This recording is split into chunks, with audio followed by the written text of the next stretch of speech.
Jake's attic was his sanctuary. Dust particles danced in the streams of sunlight. Cobwebs clung to antique furniture like ghostly drapes. The air smelled of old wood and forgotten stories. In the center of it all sat a large wooden radio, a gift from his late grandfather. I loved tinkering. I'd spent hours fiddling with the radio, trying to bring it back to life. His fingers danced over the knobs, coaxing life back into the old machine. He missed his grandfather dearly. He was a renowned adventurer, always traveling to exotic locations. One humid afternoon, as Jake adjusted the radio's antenna, a faint crackling sound broke the silence. I stopped, holding my breath. The static intensified, then transformed into a garbled voice. It was faint, distant, but definitely human. Jake's heart pounded in his chest. He strained to make sense of the words. Help, Island, treasure! The voice faded, replaced by the hiss of static. Jake's mind raced. Was someone trapped? What was this about treasure? Could this be real? Jake replayed the recording countless times, each time the urgency in the voice growing stronger. He couldn't ignore it. He had to find out who was calling for help. His grandfather's stories of adventure echoed in his ears. This felt like destiny calling. I remembered my grandfather's journals, filled with tales of hidden treasures and cryptic clues. He rummaged through the old chest in the attic, his fingers brushing against faded maps and brittle parchment. Finally, he found what he was looking for. A worn, leather-bound journal labeled The Emerald Island. The journal contained his grandfather's notes and sketches detailing his own quest for a legendary treasure on a remote island. He had never found it. He had vanished without a trace. Could this be connected to the voice on the radio? I knew what I had to do. He packed his backpack with essential gear, a compass, a flashlight, his grandfather's journal, and of course, the old radio. He was determined to follow in his grandfather's footsteps, to finish what he started, and maybe, just maybe, find out what happened to him. The island was shrouded in mist, a mysterious silhouette against the rising sun. Jake had used his grandfather's notes to track down the island. He had hired a local fisherman to take him there. As he stepped onto the shore, he felt a shiver run down his spine. It was as if he was stepping into one of his grandfather's stories. The island was a labyrinth of dense jungle and rugged cliffs. I consulted my grandfather's journal, deciphering the faded ink and cryptic symbols. The first clue was a riddle. Where the North Star guides and the moon's reflection hides, Jake knew his constellations. He located the North Star in the night sky. He followed its direction until he reached a small freshwater lake hidden deep within the island's interior. The moon's reflection shimmered on its surface. He had found the first piece of the puzzle. I noticed a small wooden box hidden under a loose rock near the lake. Inside, he found a compass, but it was unlike any he had ever seen. It had only one hand and a series of strange symbols etched around its circumference. This had to be the next clue. The compass pointed towards a clearing deep within the jungle. Jake followed, his senses on high alert. The jungle was alive with the sounds of exotic birds and unseen creatures. He reached the clearing just as the sun began to set, casting long shadows across the jungle floor. In the center of the clearing stood an ancient stone sundial, but instead of numbers, it was marked with constellations. I recognized them from my grandfather's journal. I realized I had to align the sundial with the constellations in the night sky. He spent hours carefully positioning the sundial, using his knowledge of astronomy and the diagrams in his grandfather's journal. As the final star aligned, the sundial clicked and a hidden compartment opened, revealing a silver key and a small map. Jake's heart raced with excitement. He was one step closer to the treasure, and more importantly, to understanding his grandfather's disappearance. I glanced at the map. It depicted a series of tunnels and chambers beneath the island. My adventure was about to get a whole lot more interesting.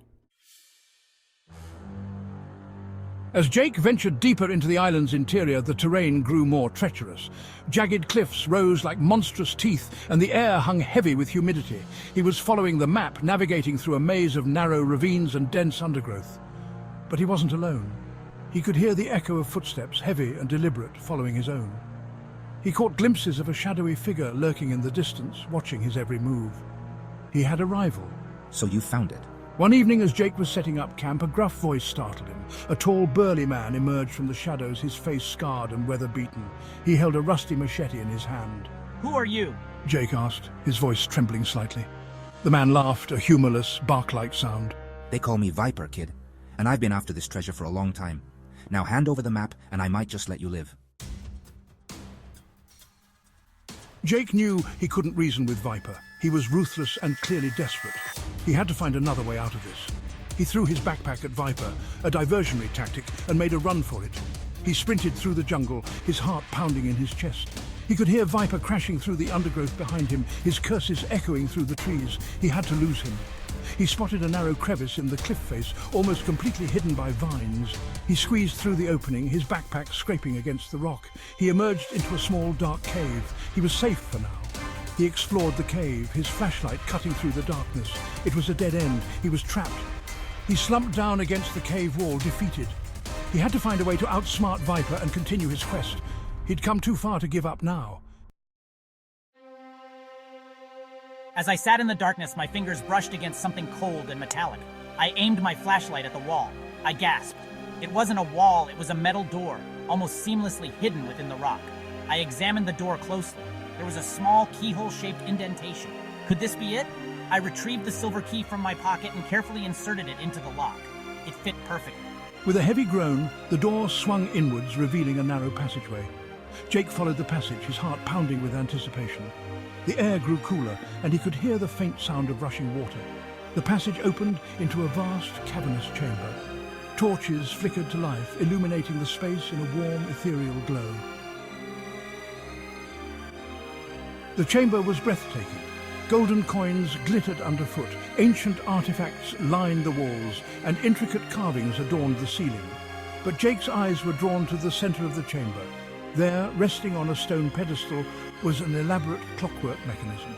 It was a complex arrangement of gears, levers and dials, all crafted from polished brass and silver. Jake recognized it from his grandfather's journal. This was the final puzzle, the key to the legendary treasure. He studied the mechanism carefully, his mind racing. He noticed a series of symbols etched on the base of the device. They matched the symbols on the compass he had found earlier.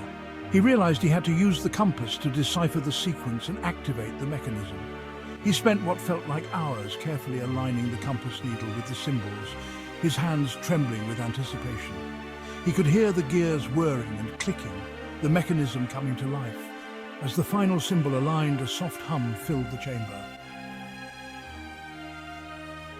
A hidden door slid open in the far wall, revealing a smaller chamber beyond. Inside, resting on a bed of velvet, was a simple wooden chest. Jake approached it slowly, his heart heavy with emotion. He knew what he would find inside. He lifted the lid.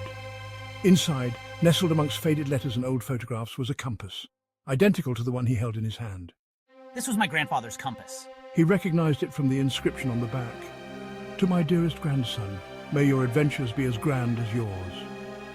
Tears welled up in Jake's eyes as he clutched the compass to his chest.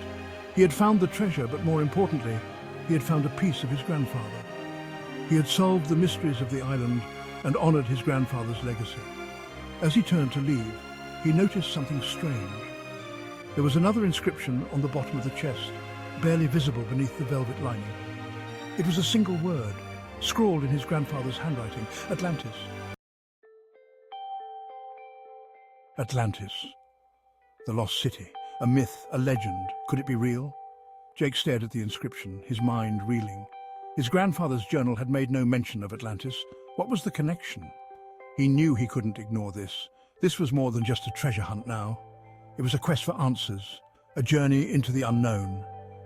He had a feeling this was just the beginning of a much larger adventure. I left the treasure in the chamber, taking only my grandfather's compass and journal. I had a feeling I would be back. I had a feeling I was destined to follow in my grandfather's footsteps, to unravel the secrets of the past and embark on adventures beyond my wildest dreams. The island was no longer a mysterious silhouette. It was a gateway, an invitation to a world of wonder and danger. Jake took a deep breath, his heart filled with a mix of trepidation and excitement. He was ready. The adventure continues.